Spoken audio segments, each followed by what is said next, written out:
Hey, Steeler fans, welcome back. This is Steeler Wade's show, and I'm coming back at you with another podcast following up the different things that I have talked about with the Steelers' luck, I guess you'd say, as what we as fans have come to expect from the center position as the Pittsburgh Steelers. I mentioned earlier that,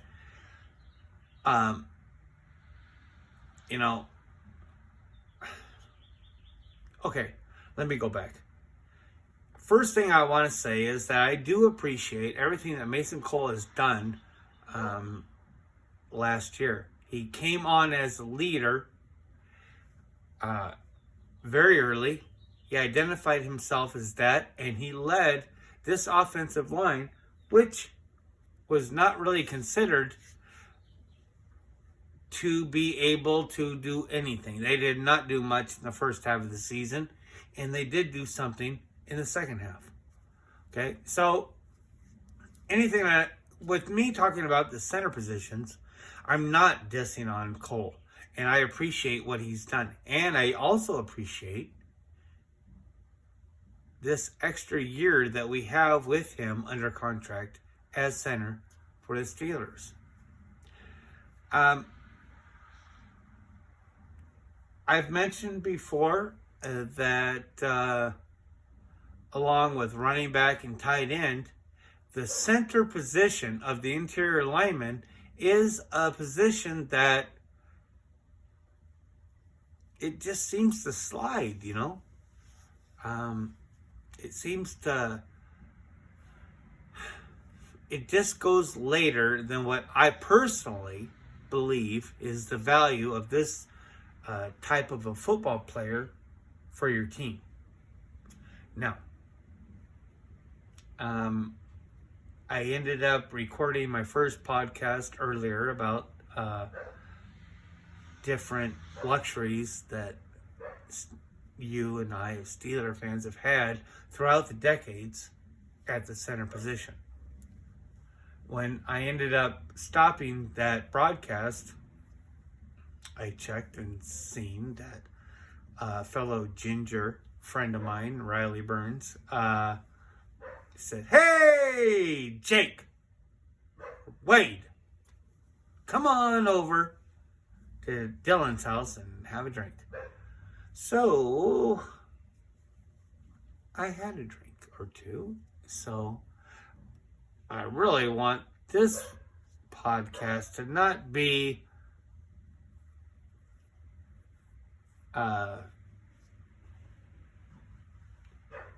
has the same quality as my first mock draft. And because, if you watch that, you can tell I was powering through. So I'm only 60% powering through, I love myself some early times, and so we're going to go forward with this. He did, Mason Cole, lead this group of men that definitely the league didn't give any respect to, and us as Steeler fans were possibly looking at it as a very terrible situation. There's already a lot of hate on Dan Moore, and there's already, before the season started.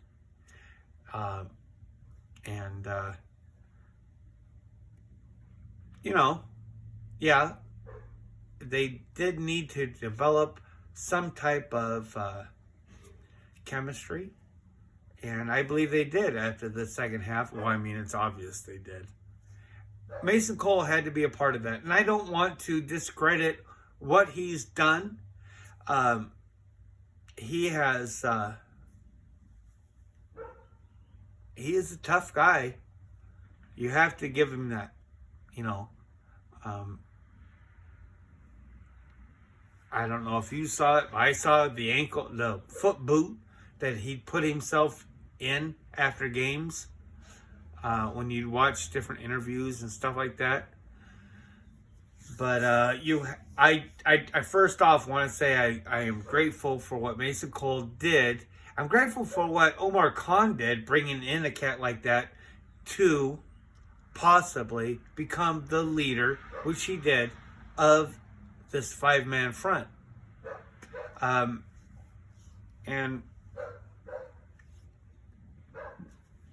I mean, it was obvious. It was obvious to me. I don't know if it was to you, but he was playing half-ass hurt. He was on his game, but when you would see like interviews of somebody from another position or whatever, you be seeing fucking Cole. Sorry.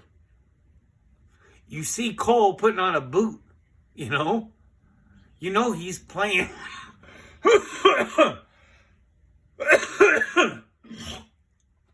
Pretty boy. In a lot of pain. I appreciate that. I've played life in a lot of pain sometimes. So maybe there's other cats that can appreciate that in a way that I can. But Mason Cole is not a superstar. I don't know if you want a superstar. I don't know if the Steelers want a superstar at that spot.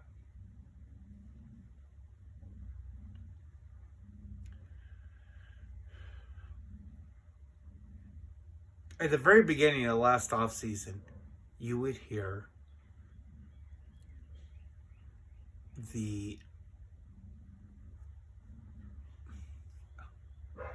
I don't know if admiration is the word, but the want of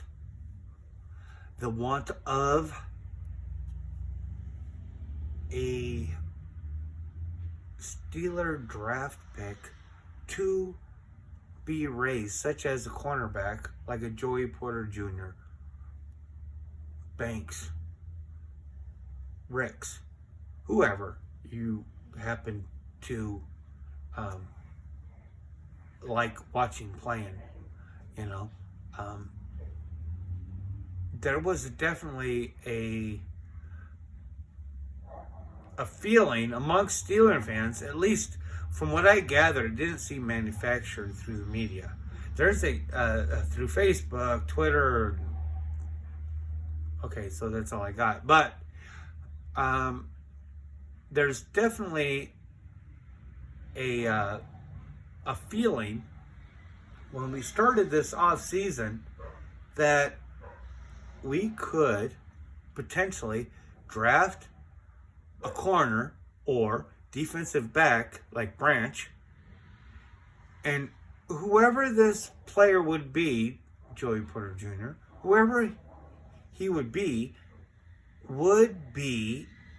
in a spot of leaders. Now, we did lose Cam Sutton, and I believe as a man, he is a great one. I don't have a ton to back it up or a ton to refute it. It's just a feeling that I have. And I think that's a feeling that a lot of Steeler fans had, and they were looking forward to this raising of a player in the defensive back, if not two, if not three of them in this draft.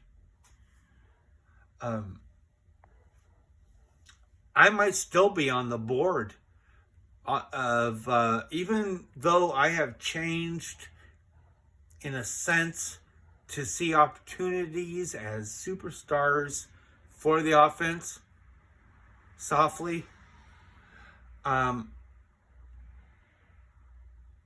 still can see, even more so now than when Cam Sutton was with us, I can see this opportunity of development and specialness of anyone that we draft.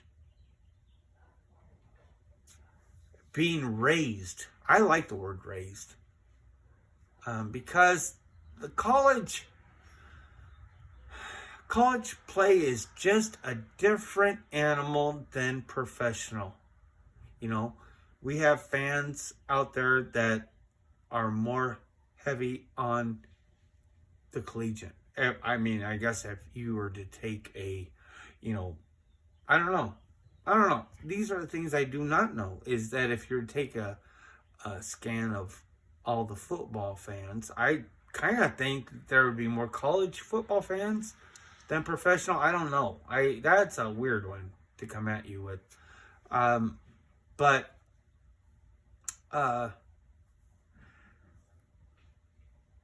there's definitely a difference in the play. And it's not necessarily like everybody is real big on Josh Downs as a wide receiver. Okay? I personally do not think that he will translate into the NFL based on nothing. Talking out of my rear end completely. But there are situations where players will be in the college level that will excel. But when it comes to the NFL, it's just such a different. I'm not talking about advanced, like yard to play in. It's just, besides advanced, it's just so different.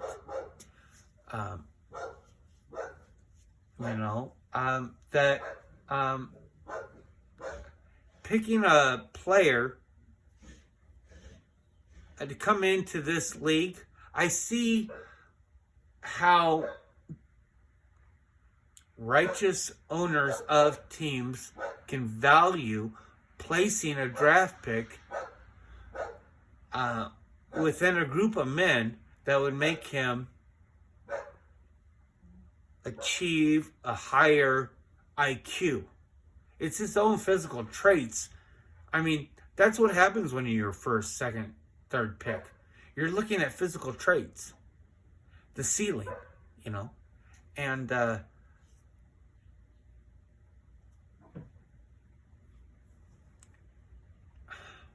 way that we have set up this defensive backfield, I think a good 3/4 of the fans out there are happy with the idea of us bringing 1 or 2 men in to learn under the greatness of Pat P, to learn under the greatness of Minka. KZ is, I believe, an underrated player, because if you watch KZ play, I mean, you can say whatever you want. He's got heart. He has Steeler heart beating thick pints of blood in his heart. He plays the way we want. We had an off-season signing of Neal. And some people want to discredit him as far as strictly depth. He's not replacing Edmonds. Or if he replaces Edmonds, it's only at a level that levels itself out, kind of. Like, you can see some things better, you can see some things worse. And I see that in Neal. And I'm looking forward to draft picks. Personally, 2. I want 2 this year. I would like 2 draft picks in the defensive backfield. Either 2 cornerbacks or a cornerback and a safety. To be raised in this environment that we have created. And I think a lot of other Pittsburgh fans have kind of gone along with that. The thing that I wondered about this morning that I hadn't wondered about is that, are the Pittsburgh Steelers doing the same situation on the trenches of the offensive line that Steeler fans are looking so forward to as far as a pick in the defensive backfield. What I'm trying to say is James Daniel is a good right guard. I cannot see him not propelling himself into a position that could be talked about as a Pro Bowl guard next year under the tillage of our Coach Meyer. Our coach is setting this line up for success.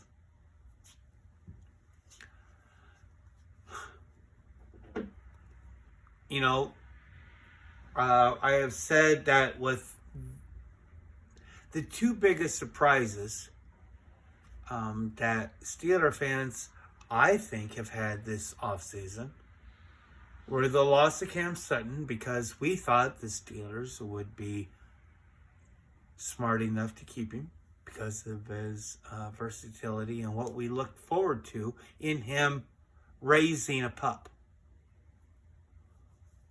We lost him to the Lions, and please, Sutton, light the NFC on fire. But we replaced him with arguably a first ballot Hall of Fame player like Pat P. You know, I'll be honest with you. I didn't follow Pat P. I knew a little bit about him, but you know, just because I just, you know, fuck the NFC. I mean, I really think they're a bunch of girls, kind of, but that's just some dumb shit that I'm on, you know. You know, I just never have respected the NFC.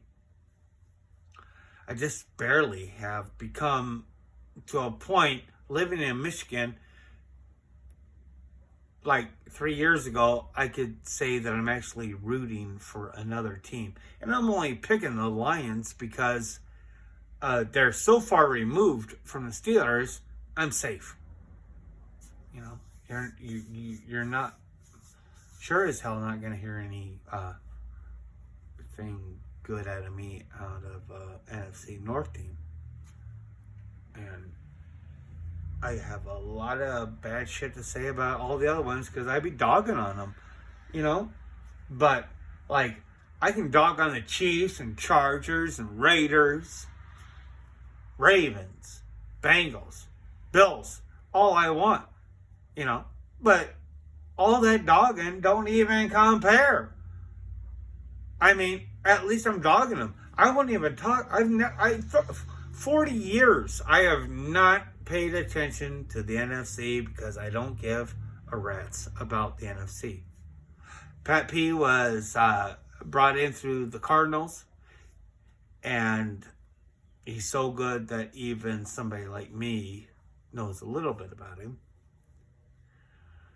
So we have this situation where, man, the Steelers, if they draft a cornerback or defensive back, they are going to be raised in the right environment. Have the Steelers done the same thing without the media looking at the interior offensive line?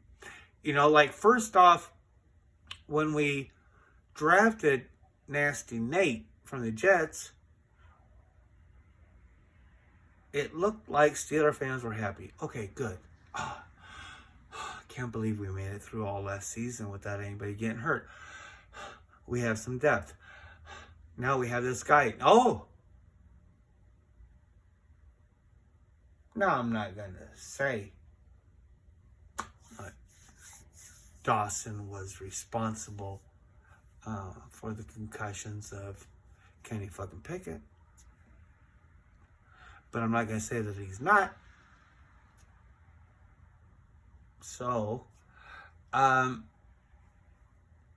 now we have Nate, and he looks good. I mean, it's pretty hard to be a ginger and not look appealing. I'm just talking about the girls, what they told me. You know what I'm saying? And it looked real good. And then we ended up getting Isaac. I can't even comprehend. I'm still looking forward. I mean, Isaac from the Eagles, the best free agency guard out there. Steelers picked him up. This is not something we're used to as Steeler fans. We are not used to getting somebody like that in free agency. We're not the Patriots of old, you know. So when I started thinking about centers, I started thinking on the lines of, are the Steelers setting up a situation as far as the interior line? Because they've gone overboard. Okay, Steeler fans, please be with me. And I'm not asking you to say it out loud, but getting Nate was cool. Getting Isaac was like over cool, right? Like now we're sitting here like cats that we're talking about being, oh, we have no draft to, fuck, we gotta trade goddamn Dotson. You know, ow, he's extra. You know, like it was a flick of a switch. It's Omar, Doc. It's Omar. Don't think that we know what that cat's going to do. Are we, you know, with having all of this at the guard position, James Daniels is a good guard that could potentially be a Pro Bowl guard next year. I believe. Isaac is. Also, Isaac is a guard that has brought a team to the Super Bowl. Are we setting up something for a center this draft that no one's talking about? I don't know. You know, I started realizing that I needed to talk about some of the things that I feel about the Steelers when this offseason started. It started, obviously, when we lost. But my introduction was learning about what's next. And what I learned was that the practice sections of the Senior Bowl is where all the coaches, all the scouts and things like that congregate, you know. So I followed that, and back then, you know, I still wanted Joey Porter Jr., but there was a big emphasis on left tackle the same way that there's emphasis on it now. It's changed, but it has not had any relief as far as what I see from fans or what I see from what fans want to bite on. Okay?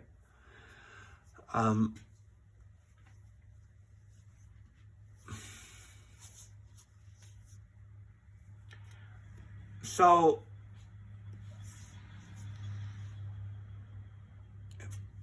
being thick with, like, this off season, I've stated before that I became more intrigued with it than I ever had. So the first step in the off season is the talk about going forward towards the Senior Bowl. I think, there may be other things, but I was also in that camp of what's out there for the left tackle. So I would watch all these tape. I don't know about that word tape. I think cats, I don't know, put that word out there too much, but I'd watch shit on the tackles, That's where I ended up kind of falling in love with Jalen Duncan from Maryland. I was watching tackle drills. But Stevie Wonder could tell you, Ray Charles could see that Micheal Schmitz was something special,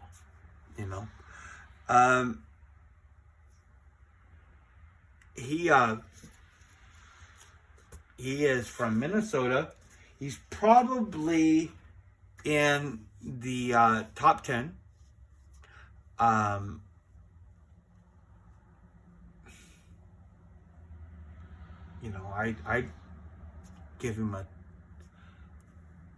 give him a top 7.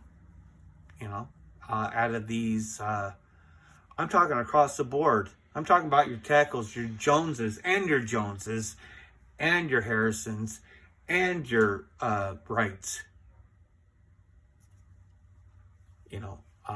He could be considered top 7. Ray Charles could see that he was something special during these things. You know why? Because he never lost. He never lost. He just always won. Every single time. Every single time he would win. Because when they're talking about the Senior Bowl, it wasn't so much the game, it's the practices. Another reason why I love my Pittsburgh Steelers so much is because how involved my team is in that. Our defensive backs coach was the defensive coordinator for one side. So we had an inside knowledge of what's going on in the Senior Bowl,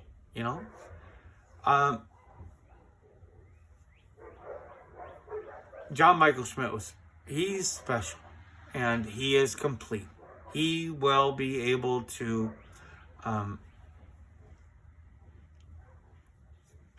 day one start. He might only be a true center, so I don't know if that affects his value at all. But he is very, very, very good. He has perfect dimensions. He's 6'4", 320 pounds. Arguably the best rush blocker that the draft has seen for a couple of years. I see him, I don't see him, but popular opinion sees him falling between. Okay, let me preface this.